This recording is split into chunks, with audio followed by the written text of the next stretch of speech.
Ngayon guys, magluluto tayo ng ampalaya.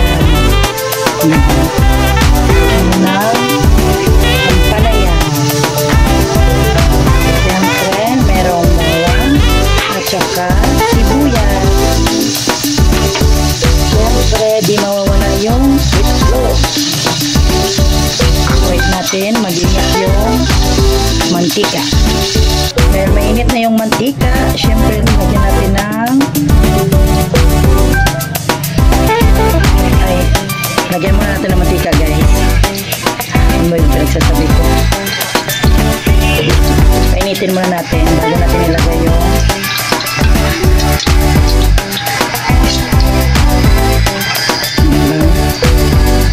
yan, at mainit na. Siyempre ilagay natin yung bawang yung ilaw na ko guys kasi mas madaling masunog yung bawang mas madaling masunog yung sibuyas kesa sa bawang. Ano ba to? Mas madaling masunog yung bawang kesa sa sibuyas. Next, lagay natin yung bawang. Nagutom na siguro guys, kaya lutan kang magsalita. Siyempre, pa-brown muna natin para bago ilunod yung dahil brown na siya guys, pwede nang ilagay yung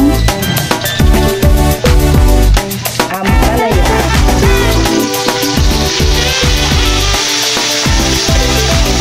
Yan.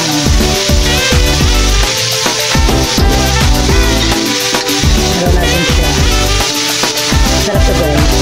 Sarap talaga to guys kasi ang ampalaya masustansya na, diba?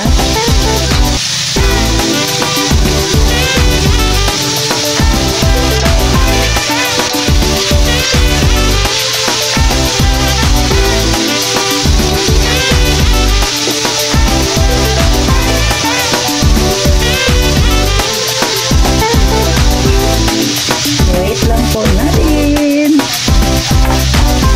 Siyempre lagyan natin ng Ajinomoto para mas lalong sumarap. Tapos ano natin, siyempre may dinalo.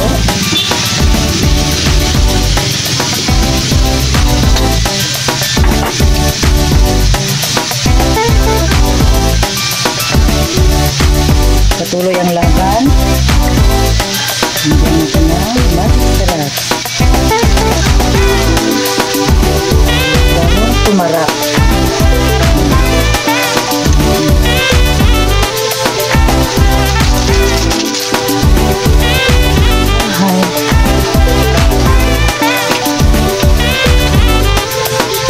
Lagyan natin ng konting asin lang kasi para di siya.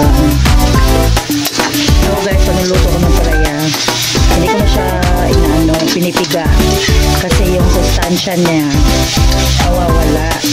Kaya need yung ano mo lang, yung manipis lang yung pagkahiwa mo para hindi siya mapait. Kasi pag makapal yung hiwa, mapait yun. Hindi nagaganahan kumain. Kasi mas malasa yung pait kaysa sa ganon.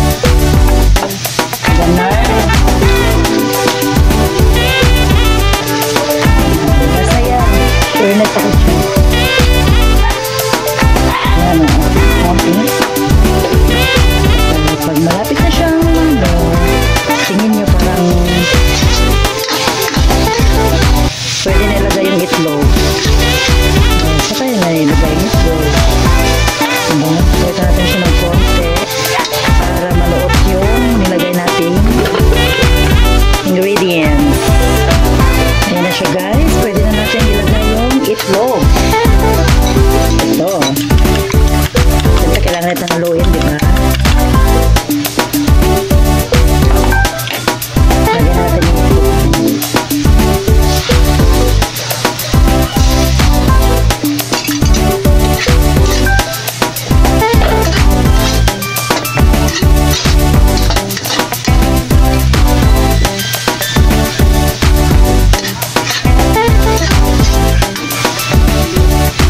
sweetness.